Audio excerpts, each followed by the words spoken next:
লাউ গাছ বলছেন? যেটা আপনি কাটতেছেন এটা তো আমাদের একটা সবজি না? না, এটা হলো আগ্রা গাছ। আগ্রা গাছ, এটা তো খাওয়া যায়। মানে কত কত মানুষ খায়, কত কত খায় না। এটা তো বাজারে তো বিক্রি করা যায় কাকা।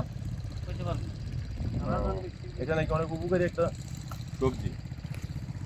এটা অনেক বেশি খায়। হ্যাঁ, এই দেখেন প্রিয় বন্ধুরা, এটারে বলে কাকা কি বলে এটারে?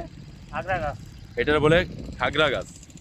মূলত আমরা দেখছি এই ঘাগরা অনেকেই সবজি হিসাবে ব্যবহার করে থাকে, রান্না করে খেয়ে থাকে।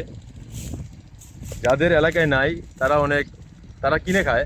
আর দেখেন এই কাকা কি করতেছে, এই তার ক্ষেতের সাইড দিয়ে ঘাগরা হয়ে ভরে আছে। দেখেন সে সে কাঁচি দিয়া কেটে, দেখেন কাঁচি দিয়ে কেটে সব ফেলে দিতেছে।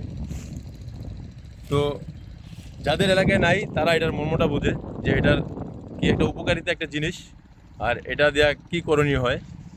আর যাদের এলাকায় বেশি আছে মূলত তারা খায় না। তো এটা হলো আমাদের দেশের পক্ষপাতে এটি দেখা যায়।